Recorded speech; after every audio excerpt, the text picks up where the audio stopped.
Hello everyone. SC/ST act में अग्रिम जमानत को लेकर सुप्रीम कोर्ट ने क्या कहा, इसको लेकर एक जजमेंट मैं आप लोगों के साथ शेयर कर रहा हूँ। ये बहुत ही इम्पोर्टेंट जजमेंट हो जाता है कि SC/ST एक्ट जो होता है इसमें आपको एंटिसिपेटरी बेल यानी कि अग्रिम जमानत मिलेगी या नहीं मिलेगी, इस बात को लेकर के। केस का नाम है Kiran versus Rajkumar Jeevraj Jain and others का। डेट ऑफ ऑर्डर है 1 सितंबर 2025। इस मामले में क्या कहा सुप्रीम कोर्ट ने, इस बारे में आपको जानकारी देने वाला हूं। कोर इशू ये है कि हाई कोर्ट जो है एंटिसिपेटरी बेल जब ग्रांट करते हैं तो उन्हें FIR को एवेल्युएट करना है या किन आधारों पर वो आपको बेल प्रोवाइड करेंगे या डिनाई करेंगे, इस बारे में ये जजमेंट था।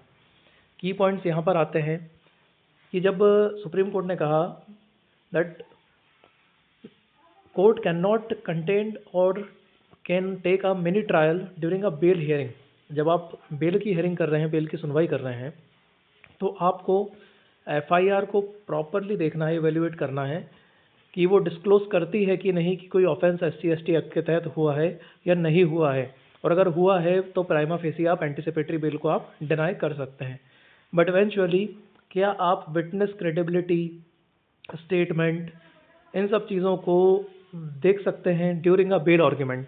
इस बात पे ये ऑर्डर था क्योंकि शायद हाई कोर्ट द्वारा इन सब चीज़ों को देखा गया। अल्टीमेटली जो मेन फैक्टर था वो ये देखना था कि FIR क्या कह रही है।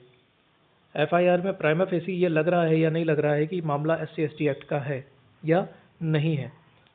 तो अल्टीमेटली सेक्शन जो 18 है, prevention of atrocities SC/ST act जिसे हम कहते हैं, वो बार करता है कि सेक्शन 438 एंड BNS का सेक्शन 482 यानी कि जो एंटीसिपेटरी बेल का सेक्शन है वो प्रोविज़न लागू नहीं होता है SC/ST एक्ट पर। मतलब कि व्हेन आपके ऊपर SC/ST एक्ट के तहत FIR होती है तो आप एंटीसिपेटरी बेल के लिए नहीं जा सकते, एंटीसिपेटरी बेल देना अलाउड नहीं है।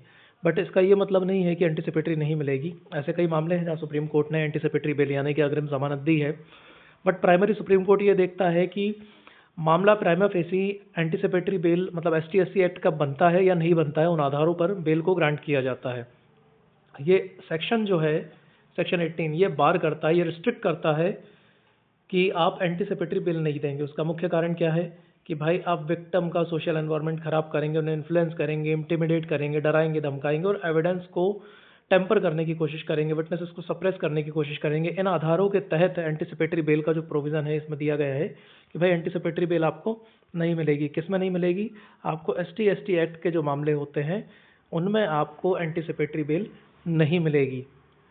नाउ पब्लिक व्यू एक टर्म आती है सेक्शन 3, जब आप पढ़ेंगे SC/ST एक्ट का तो वहाँ आती है पब्लिक व्यू की डेफिनेशन। तो पब्लिक व्यू क्या होता है? देखिए SC/ST एक्ट के तहत जब किसी व्यक्ति पर FIR होती है तो प्राइमा फेसी FIR में ये कंटेंट देना बहुत ज़रूरी है कि भाई किन आधारों पर वो FIR करा रहा है और क्या उसके साथ जाति सूचक भेदभाव हुआ है, उसे कास्ट डिस्क्रिमिनेशन के कारण उसके साथ कोई कृत्य किया गया है, कोई क्राइम या कोई ऑफेंस उसके अगेंस्ट किया गया है।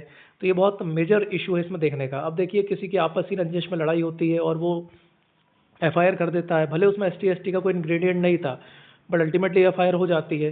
तो पब्लिक व्यू यही है कि जातिगत आधार पर उस व्यक्ति ने क्या प्रताड़नाएं फेस करी ये दिखाना ज़रूरी है। पब्लिक व्यू, अगर पब्लिक व्यू में ये चीज़ें नहीं आती है तो ST/ST एक्ट के अंडर वो फॉल नहीं करेगा। नाउ ये जो मामला था इसमें prima facie that the only way to get anticipatory bail it's the FIR if so poorly drafted or baseless that it fails to show any ingredient of a caste based discrimination। अगर FIR ये disclose नहीं कर रही है कि भाई साहब आपका प्रकरण जो है ST/ST एक्ट के तहत आना चाहिए, मतलब आप पर कोई जाति सूचक अत्याचार हुआ है, जात के नाम से हुआ है, तो SC/ST एक्ट का केस बनेगा अगर हुआ है तो, और नहीं बना है तो नहीं बनता है। बट अल्टीमेटली FIR तो होती है। अगर कंप्लेनेंट का मेलिशियस रीज़न था और वो अननेसेसरली आपको फंसाना चाह रहा है तो ये ग्राउंड बन सकता है कि आपको एंटीसिपेटरी मिल जाएगी। ये कम्प्लीटली ये नहीं कह रहे हैं कि एंटीसिपेटरी बिल देना ही नहीं है। सेक्शन 18 जो है सेक्शन 18 क्लियरली करता है कि नहीं मिलेगी, बट सुप्रीम कोर्ट ने कई प्रकरणों में दी हुई है, उसकी जानकारी आपको नीचे मिल जाएगी डिस्क्रिप्शन बॉक्स में। तो जजमेंट स्टैंड करता है कि जब आप देख रहे हैं कि प्राइमा फेसी चार्जेस बन रहे हैं SC/ST एक्ट के, तो ऐसी कंडीशन में एंटीसिपेटरी बेल को डिनाई किया जा सकता है। इट इज़ नॉट मैंडेटरी कि व्यक्ति को एंटीसिपेटरी बेल ग्रांट की जाए। SC/ST एक्ट का जो मेजर काम है वो काम यह है कि कम्युनिटी को प्रोटेक्ट करना है कास्ट बेस्ड डिस्क्रिमिनेशन से, और उनकी इंटीग्रिटी को प्रोटेक्ट करना। इस एक्ट का मकसद ये है। अल्टीमेटली ये नहीं कि किसी भी व्यक्ति को झूठा इस केस में फंसा दिया जाए। इस केस में तो एंटीसिपेटरी बेल रिजेक्ट हो गई थी, बट अल्टीमेटली कोर्ट का यही कहना है कि एंटीसिपेटरी बेल इन ग्राउंड्स पे तो नहीं मिल सकती, या कि आप इवेलुएट कर रहे हैं इन सब चीज़ों को, but ultimately anticipatory bail can be grant on the basis of FIR. Prima facie अगर ऑफेंस नहीं बन रहा है तो एफआईआर के बेस पर आपको एंटीसिपेटरी बेल ग्रांट की जा सकती है। अदरवाइज अगर इंग्रेडिएंट ये शो कर रहे हैं कि एक्ट के तहत ऑफेंस है, तो फिर SC/ST एक्ट के तहत सेक्शन एस पर 18 के तहत आपको बेल एंटीसिपेटरी रिजेक्ट की जाने की प्रबल संभावना है।